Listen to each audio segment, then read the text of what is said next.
CH-231 fire campus का गुस्सा Aarav director विशाल की बात सुनकर कुछ भी बोलने की हालत में नहीं था। क्या ये आदमी बहुत ज़्यादा ही जल्दी गुस्सा नहीं हो जाता था? वो तो बस अलग एलिमेंट में जा रहा था, फिर भी उसने पूरे कैंपस के सामने उसे निकम्मा बुलाया। ठीक है, मैं यहाँ बैठता हूँ सर, आरव ने शांत स्वभाव में कहा। आरव को यकीन नहीं था कि ये गोरिल्ला एलिमेंटल डायरेक्टर उसे यहाँ से भगा सकता है। जब डीन सूर्यकांत ने खुद उसकी मदद की थी तब विशाल ने अपनी आईब्रो उठाई और उसने सोचा कि कैसे ये ट्रांसफ़र स्टूडेंट उसे जवाब दे सकता है। फायर कैंपस का हर स्टूडेंट उससे पूरी इज्जत से पेश आता था, टॉप 10 के स्टूडेंट्स भी जो अपनी शक्तिशाली बैकग्राउंड और शानदार ताकत के लिए जाने जाते थे।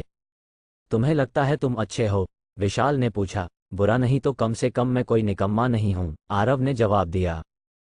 इस महीने का टेस्ट खत्म हो गया है, अपने आप को भाग्यशाली समझो।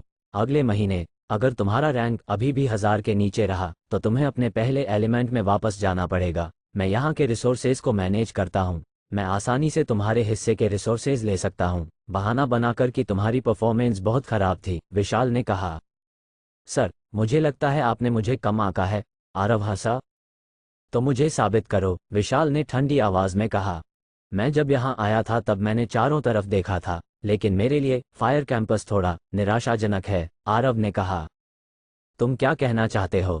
विशाल ने चौंक कर पूछा। आपने कहा था आप निम्मों को कैंपस में नहीं रहने देते, लेकिन मुझे क्यों लगता है यहाँ बहुत सारे निम्मो स्टूडेंट्स हैं, या शायद यही आपके स्टैंडर्ड है, आरव ने जवाब दिया। आरव आज के दिन बिल्कुल भी अच्छे मूड में नहीं था। ना सिर्फ लोगों ने 2 बार उसके लुक्स पर शक किया था, बल्कि एलिमेंटल डायरेक्टर ने भी उसे स्टूडेंट्स के सामने निकम्मा कहा। मैंने उनके साथ भला क्या गलत किया था?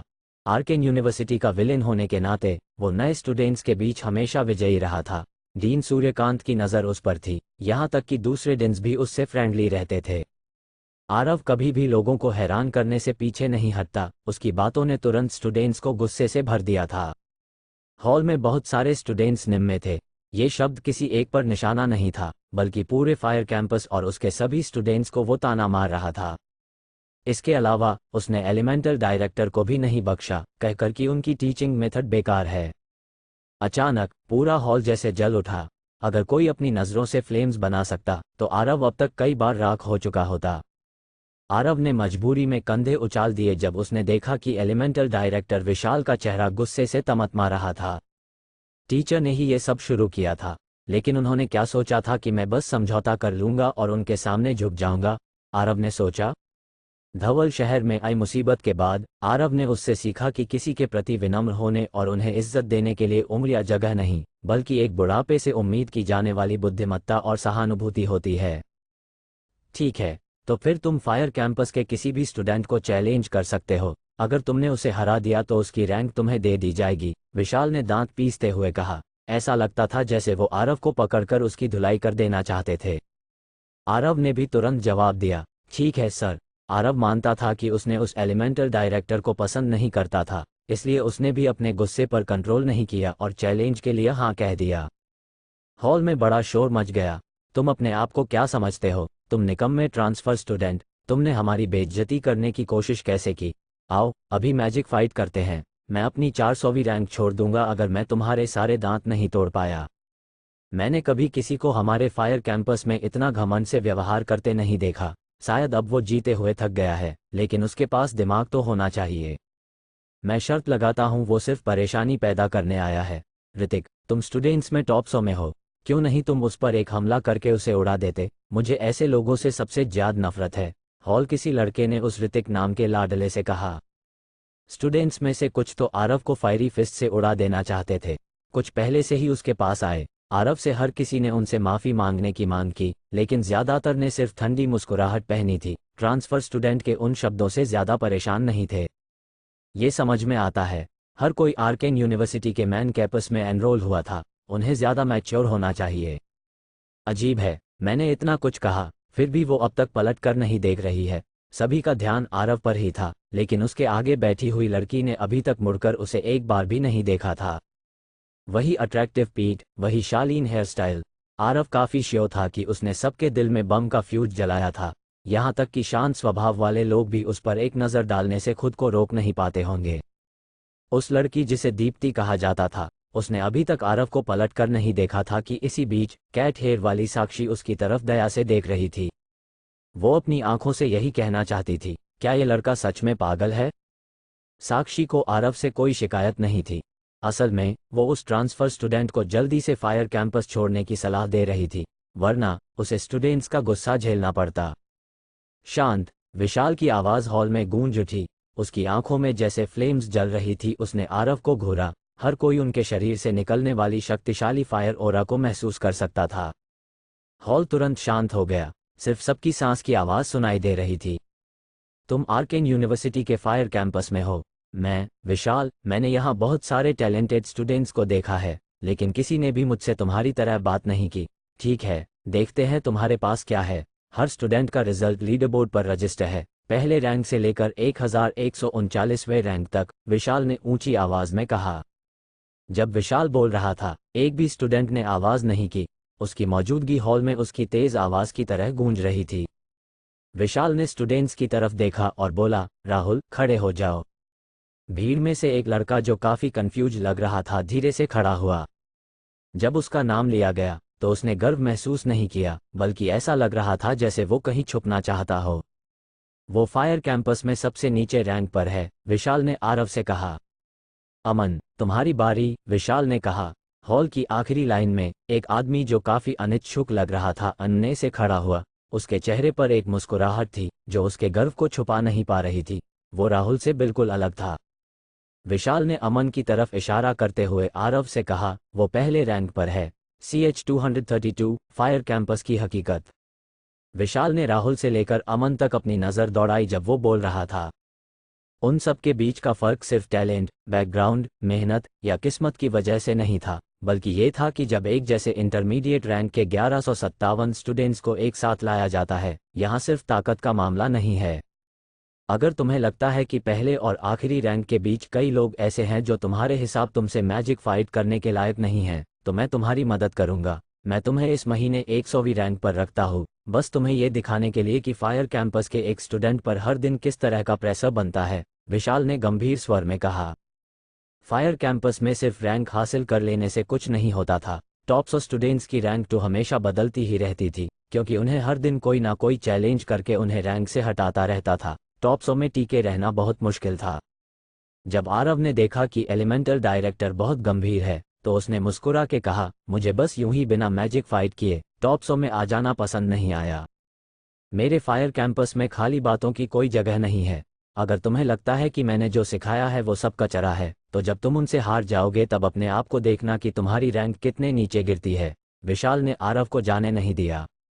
आरव के पास कोई रास्ता नहीं था, क्योंकि एलिमेंटल डायरेक्टर इतने जिद्दी थे। उसने सिर्फ ये समझने की कोशिश की कि आखिर गोरिल्ला ने उसे 100वीं रैंक पर क्यों रखा। विशाल ने इस मामले पर और समय बर्बाद नहीं किया। अब आरव को 100th रैंक मिल चुका था और अब वो एक महीने में रिजल्ट खुद ही जान जाएंगे। उन्होंने इस महीने के लिए स्टूडेंट्स की रैंकिंग को अनाउंस किया और फिर रिसोर्सेस को सभी के रैंकिंग के हिसाब से बांट दिया। हमेशा की तरह आरव आज भी भीड़ को नाराज करने में कामयाब रहा था। उसने सबका ध्यान अपनी तरफ खींचने के बाद एक राहत की सांस ली। उसने अपने आगे बैठी कैट हैट वाली साक्षी के कंधे पर हाथ रखकर पूछा, क्या तुम्हें लगता है कि डायरेक्टर गोरिल्ला का दिमाग शॉर्ट सर्किट हो गया है जब मैंने उनके स्टूडेंट्स की बेइज्जती की? उन्होंने मुझे 100वीं रैंक पर क्यों रखा? लगता है मुझे कुछ रिसोर्सेज मिलने वाले हैं। साक्षी ने अपनी आंखें घुमाकर सोचा, तो ये लड़का सच में बेवकूफ़ का बेवकूफ़ ही है। क्या तुम्हें सच में लगता है कि हाई रैंक वाले आराम से जी रहे हैं? उन्हें नीचे की रैंक वाले लोगों से रोजाना अनगिनत चैलेंजेस एक्सेप्ट करनी पड़ती हैं। जितनी हाई किसी स्टूडेंट की रैंक होगी, उतने ही ज़्यादा चैलेंजेस उन्हें मिलेंगे। कोई भी तुम पर दया नहीं करेगा। जब तक तुम्हारी एनर्जी खत्म नहीं हो जाती, जब तक लोग तुम्हें मैजिक फाइट के लिए चैलेंज करते हैं, अगर तुम हार जाते हो तो तुम्हें अपनी रैंकिंग उस स्टूडेंट के साथ बदलनी पड़ेगी जो तुम्हें हरा देता है। आमतौर पर एक ट्रांसफ़र स्टूडेंट के रूप में, अगर तुम्हारे पास कुछ टैलेंट्स हैं तो तुम बिना ज़्यादा किसी का ध्यान खींचे आसानी से अपनी रैंक बढ़ा सकते थे। कोई भी तुम्हारी मौजूदगी को नोटिस नहीं करता, लेकिन फिर भी तुमने सबसे बुरा व्यवहार किया। सोचो कितने ही लोग तुम्हें मारने के लिए एक्साइटेड होंगे। मुझे नहीं लगता तुम यहाँ आर्केन यूनिवर्सिटी में और ज़्यादा दिन तक रहना चाहते हो। मैं सुझाव दूंगी कि तुम किसी दूसरे कैंपस में ट्रांसफ़र कर लो, नहीं तो तुम्हारा बहुत बुरा हाल होगा। साक्षी ने आरव को फायर कैंपस की हकीकत को अच्छी तरह समझाते हुए कहा। साक्षी सच में सोचती थी कि आरव अपने कर्मों से मुसीबत को बुलावा दे रहा था। उसने सोचा कि अगले महीने उसकी बहुत बेइज्जती होगी, इसलिए उसने उसे एक सलाह दी। तो ये रैंकिंग के नियम हैं। मुझे चैलेंजेस को एक्सेप्ट करना ही पड़ेगा। क्या तुम्हारा ये मतलब नहीं है कि मुझे बिना आराम किए एक एक बाद एक मैजिक फाइट करते ही रहना होगा और आखिरी में मैं सभी से पीट कर बैटल ग्राउंड से बाहर जाऊंगा? आरव ने चौंक कर पूछा। तुम बहुत बोल रहे थे ना, बिना फायर कैपर्स की हकीकत जाने। अब तो भगवान भी तुम्हारी मदद नहीं कर सकते। आरव ने अपना माथा रगड़ा क्योंकि उसने अचानक सिर दर्द महसूस किया। उसने इस बार सच में हद पार कर दी थी। उसने आज ही लीडरबोर्ड के बारे में जाना था, लेकिन उसे इस बात से हैरानी हुई थी कि रैंकिंग कई चैलेंजेस के बाद तय की जाती थी। उसे तो अब स्टूडेंट्स सोते जागते या कुछ लड़कियों के साथ डेट करते समय भी मैजिक फाइट के लिए चैलेंज करेंगे। शायद उसे डीन सूर्यकांत से मिलकर उसे लाइटनिंग एलिमेंट में ट्रांसफ़र करने को कहना चाहिए। उसे लगता है कि वो फायर एलिमेंट में और ज़्यादा समय तक नहीं रह सकता।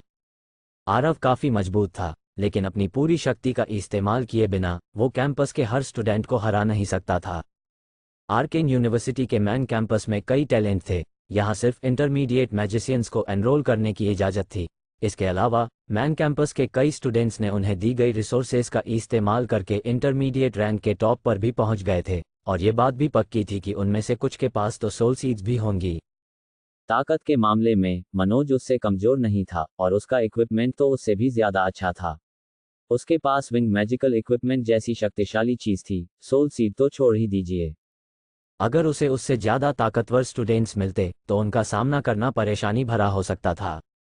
तो अगर मैं 100वीं रैंक पर हूं, तो क्या ये मतलब है कि टॉप 100 में से कोई भी मुझे चैलेंज नहीं करेगा? आरव ने पूछा। आरव मान रहा था कि सिर्फ टॉप 100 ही उसके लिए चैलेंजिंग हो सकते थे। बिल्कुल, कौन अपने से नीचे रैंक वाले को चैलेंज करेगा? ना सिर्फ उनकी रैंकिंग फाइट जीतने के बाद बदलेगी नहीं, बल्कि उनकी एनर्जी भी बर्बाद हो जाएगी, साक्षी ने कहा। ये तो बेहतर है। आरव ने राहत की सांस ली। बेहतर क्या? तुम घमंडी कहीं के, वैसे मैं तुम्हें जानती भी नहीं हूं। तुम मुझसे सवाल क्यों पूछ रहे हो? मुझसे दूर रहो, तुम पागल हो, साक्षी ने गुस्से में कहा जब उसने कुछ महसूस किया। आरव मुस्कुराया। ये कैट हैट वाली लड़की काफ़ी इंटरेस्टेड थी। डायरेक्टर विशाल के जाने के बाद आरव ने आसानी से स्टूडेंट्स का डरावना ऑरा महसूस कर लिया था। शुक्र है वो पहले ही वहां से भाग गया। स्टूडेंट्स की नज़रें ही उसे राख में बदल देने के लिए काफ़ी थीं। मैंने सोचा था कि वो एक बड़ा शॉट है, लेकिन आखिर में वो भी एक काया की तरह भाग गया, साक्षी ने एक गहरी सांस छोड़ने के बाद कहा जब उसने आरव को भागते हुए देखा। दीप्ति ने उस दिशा में देखा जहां आरव भागा था और धीरे से बोली, उसका नाम थोड़ा जाना पहचाना लगता है। तुम उसे जानती हो? साक्षी ने दीप्ति की तरफ हैरानी से देखा। दीप्ति जिसे वो जानती थी, वो कैंपस के टॉप 10 जीनियस तक को नहीं जानती थी, तो वो उस आदमी का नाम क्यों याद रखेगी? दीप्ति ने सिर हिला दिया और चुप हो गई। जैसे ही एलिमेंटल डायरेक्टर चले गए, पूरा हॉल फट पड़ा। लोग आरव के बैठे उस जगह की तरफ दौड़ पड़े, अपनी स्लीव्स को मोड़ते हुए। कमीना कहीं का, वो भाग गया। उसने ये जगह का छोड़ी। तुम लोग जो उसके पास बैठे थे, तुमने उसे क्यों नहीं रोका? हमें भी नहीं पता वो कब यहाँ से गया। क्या फर्क पड़ता है? उसको चैलेंज करो, वो अभी 100वीं रैंक पर है। हम में से 9 उसे आसानी से हरा सकते हैं। उसके पास लड़ने के अलावा और कोई रास्ता नहीं है, जब तक कि वो रिसोर्सेज नहीं दे देता, ऋतिक ने एक ठंडे स्वर में कहा। डैम इट, ऋतिक 100वीं रैंक पर था जब ये ट्रांसफर स्टूडेंट आया। 100वीं रैंक और 101वीं रैंक के बीच रिसोर्सेज में जो अंतर है वो काफ़ी ज़्यादा है। ऋतिक को किसी कारण से 101वीं रैंक पर धकेल दिया गया था, इसलिए उसका गुस्सा आरव के लिए शब्दों में बताना मुश्किल था। रितेश, क्यों ना तुम उस बच्चे को सबक सिखाओ? फायर कैंपस में बहुत सारे एक्सपर्ट्स हैं। अगर हम उसे हरा कर सभी को अपने बारे में बता नहीं देते, तो कौन हमारे गोल्डन फायर क्लब के बारे में जानेगा? मैं 100 से नीचे रैंक वाले लोगों में बिल्कुल भी इंटरेस्ट नहीं रखता, रितेश ने कहा। वैसे क्या पहले नए स्टूडेंट्स में भी एक आरव नाम का लड़का नहीं था, जिसे नए स्टूडेंट्स ने उसे विलेन का निकनेम दिया था? ये लड़का बहुत घमंडी लगता है। क्या ये वही हो सकता है? मैंने सुना था कि वो एक्सचेंज स्टूडेंट्स के प्रोग्राम में जाने के बाद मर गया था। मैं नहीं सोचती कि वो वही इंसान है। वो आरव समनिंग एलिमेंट से था। ओह हाँ, सही कहा तुमने। CH-233 हीरो हंटिंग एजेंसी के नए मिशंस। बहन श्रेया, आरव ने फिर से वही किया है।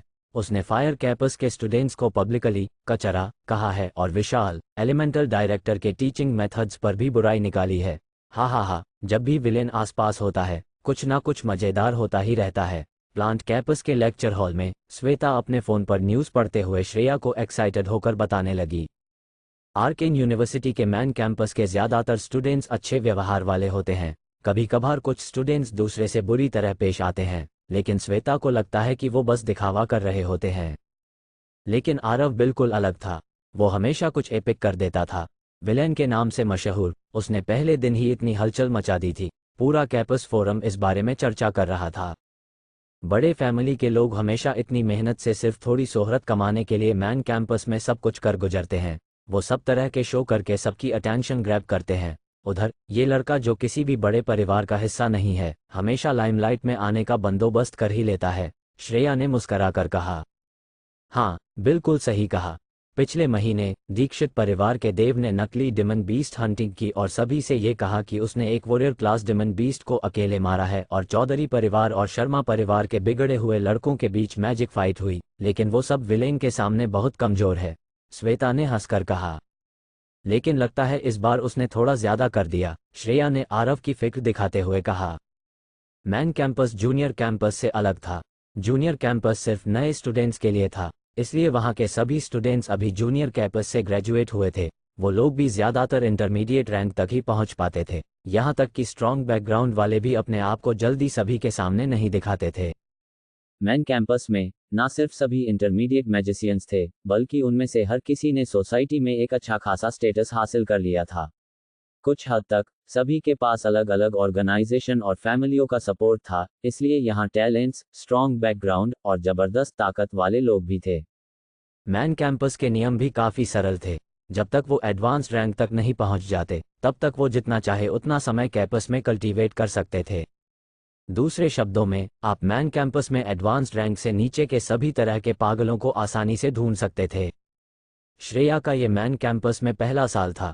अपने इतने अच्छे टैलेंट्स के बावजूद वो सिर्फ 155वें रैंक पर थी। वो टॉप 100 में भी नहीं पहुंच पाई थी। फिर भी नए स्टूडेंट्स के बीच उसके रिजल्ट्स काफ़ी अच्छे थे। आरव अपने अपार्टमेंट में वापस आकर आराम से काउच पर लेट गया और कुछ फल खाने लगा। जगह ज़्यादा कुछ नहीं थी, सिवाय श्रेया और श्वेता के स्टॉक किए हुए स्नैक्स और फलों के। आरव अपनी दो प्यारी रूममेट्स के साथ बिना शरारत किए नहीं रह सकता था। उसने सिर्फ थोड़ी देर के लिए आराम किया जब उसे छुटकी से एक मैसेज मिला, जिसमें उसे हीरो हंटिंग एजेंसी आने को कहा था। आरव को याद आया कि वो काफ़ी समय से वहां गया नहीं था और अब तक दादू को रिपोर्ट नहीं किया था। दादू को ज़रूर पता चल गया होगा कि वो जादू नगरी में वापस आ चुका है। आरव ने अपार्टमेंट छोड़ा और एक टैक्सी बुलाई। स्विफ्ट स्टार वुल्फ के लिए मुझे एक लाइसेंस बनवा लेना चाहिए। हर बार कहीं जाने के लिए टैक्सी बुलाना कितना बोरिंग लगता है। पता नहीं समन बीस्ट के लिए भी लाइसेंस प्लेट लॉटरी के जरिए लाइसेंस की ज़रूरत होगी क्या? आरव ने सोचते हुए कहा। Note: licence plate lottery Beijing में एक चीज़ है। जो लोग नई कार खरीदना चाहते हैं उन्हें लाइसेंस प्लेट के लिए एक रिक्वेस्ट सबमिट करनी पड़ती है। फिर वो एक पूल में एंटर होते हैं और लॉटरी के विजेता को लाइसेंस प्लेट दी जाती है। योजक चिन्ह: जब वो हीरो हंटर एजेंसी पहुंचा, तब उसने देखा कि दादू उदास बैठे हुए थे। शायद हाल ही में बिजनेस इतना अच्छा नहीं चल रहा था। कोई गंभीर काम नहीं था, और जो चाय वो पी रहे थे वो भी महंगी वाली नहीं थी। दादू, मैं वापस आ गया, आरव ने चार्मिंग स्माइल के साथ ग्रीट किया। हाँ, तुम्हारे जैसे बच्चे को तो जंगल में मर जाना चाहिए, ताकि मेरी हीरो हंटर एजेंसी एक ज़्यादा विश्वसनीय हंटर को रिक्रूट कर सके जो कभी भी अपनी शिफ्ट स्किप ना करे। दादू ने गुस्से वाले लहजे में जवाब दिया। ही, दादू प्लीज़ ऐसे बात मत करो, मुझे यहाँ अपनी लिविंग एक्सपेंस कमाने हैं। वैसे दादू, मेरे पास कुछ अच्छे मटेरियल है एक आर्मर इक्विपमेंट बनाने के लिए। आपके पास तो अच्छे कनेक्शंस हैं, मुझे एक भरोसेमंद फोर्जर मास्टर के पास ले चले, ताकि मैं अपने लिए एक सेट ऑफ आर्मर बना सकूं। नहीं तो मेरा जीवन हमेशा खतरे में रहेगा, आरव ने कहा। आर्मर सेट सस्ता नहीं आता, तुम्हें यकीन है कि तुम्हारे पास उतने पैसे हैं? दादू ने अपनी आईब्रो उठाते हुए पूछा। मेरे पास कुछ पैसे हैं। मैं हर वक्त परेशानियों में पड़ जाता हूँ, इसलिए अगर मेरे पास कोई डिफेंसिव इक्विपमेंट ना हो तो ये थोड़ा परेशानी का कारण बन सकता है। मेघना ने महाकाय छिपकली की लाश को संभाला था। उसने आरव के अकाउंट में 133 करोड़ ट्रांसफर किए थे। ना कोई रेयर लूट थी और ना ही कोई सोल एसेंस। आरव को हैरानी हुई थी कि लाश अब भी 133 करोड़ रुपयों के लायक थी। खैर, कमांडर क्लास बीस्ट का शिकार करना आसान नहीं था। कोई भी उनका शिकार करते समय अपनी जान गंवा सकता था। मैं अपने पुराने दोस्त को फ़ोन करूंगा। तुम बस मटेरियल्स और पैसे लेकर पूर्वी टॉवर आओ। चूंकि तुम वापस आ गए हो, मेरे पास तुम्हारे और छुटकी के लिए काफ़ी कॉन्टैक्ट्स हैं, दादू ने एक ढेर पेपर्स का निकालते हुए कहा। कोई प्रॉब्लम नहीं। आरव ने अपनी सीना थपथपाया, जैसे कह रहा हो कि वो सब जिम्मेदारियां उठाने को तैयार है। कॉन्टैक्ट्स रिसीव करने के बाद आरव के चेहरे पर अजीब लुक था। ये इसलिए नहीं था कि कॉन्टैक्ट्स बहुत मुश्किल थे, लेकिन सच में ये कैसे कॉन्टैक्ट्स थे। सीवेज में एक ब्लड मार्कर कोलोसल आइड एप रेड पकड़ने जाओ। मैंने सोचा था कोई भी हंटर आसानी से ये कर सकता है। और ये कितना बकवास है, एक नया खरीदा गया ट्रेंड बीस्ट भाग गया है, एक लॉस्ट एंड फाउंड रिक्वेस्ट। और ये क्या है, हमें प्रोटेक्शन फीस वसूल करने में मदद करो। दादू, क्या आप सच में इतने गरीब हो कि ये बेकार के कॉन्टैक्ट्स एक्सेप्ट कर रहे हो? आरव ने अपनी बत्तीसी दिखाते हुए कहा। दादू ने खांस कर कहा, मैं कुछ दिनों के लिए बाहर था, इसलिए मैंने अपने दोस्त से कहा था कि वो ये जगह संभाले। कौन जानता था कि वो ये सब रद्दी एक्सेप्ट कर लेगा। हमारे हीरो हंटर एजेंसी के कंप्लीशन रेट के लिए तुम हमारी एक आखिरी आशा हो। हमने जो कॉन्टैक्ट ले लिया उसे पूरा ही करते हैं, चूंकि तुम हमारे सबसे कमजोर हंटर हो, दादू ने कहा। इन कॉन्टैक्ट्स को मिलाकर कुछ 10 लाख या 10 करोड़ ही बनेंगे। क्या ये मेरा समय बर्बाद नहीं करेगा? आरव ने दादू से शिकायत करते हुए कहा। अपने अभी के शक्ति के साथ वो आसानी से 1 करोड़ वाले इनाम वाले रिक्वेस्ट संभाल सकता था। आर्केन यूनिवर्सिटी के मैन कैंपस में इंटरमीडिएट मैजिशियंस बहुत हो सकते हैं, लेकिन सोसाइटीज में इंटरमीडिएट मैजिशियंस बहुत रेयर होते हैं। उनकी एंट्रेंस फी सेलिब्रिटीज के बराबर होती है। शिकायत बंद करो और उन्हें सॉर्ट आउट करो। जब कोई बड़े पैसों वाला केस आएगा तो मैं तुम्हें दे दूंगा। वैसे तुम्हारे पास जो थोड़े पैसे हैं वो मेरे पुराने दोस्त को फेवर मांगने के लिए काफ़ी नहीं है, चूंकि उसकी फीस काफ़ी कॉस्टली है, दादू ने अजीब लुक के साथ कहा। असल में वो भी मानते थे कि वो सभी कॉन्टैक्ट्स बेमतलब के थे। ये उनकी गोल्ड क्लास सर्विस के लिए एक अपमान था, लेकिन वो भी एक बार केस लेने के बाद कुछ नहीं कर सकते थे। वशीकरण मकड़ी को हराने, आसमानी छिपकली को उसके इलाके से भगाने, रात काले सांप को बचाने, सफ़ेद बाजों के राजा का पीछा करने के अपने हाल के कारनामों को याद करते हुए, और अब उसे किसी के पति के प्रेमी को ढूंढना, खोए हुए कुत्ते की तलाश करना, और इलेक्ट्रिक पोल्स पर एडवाइसमेंट पोस्टर्स लगाना। ये उसके किए हुए कामों की बेइज्जती थी।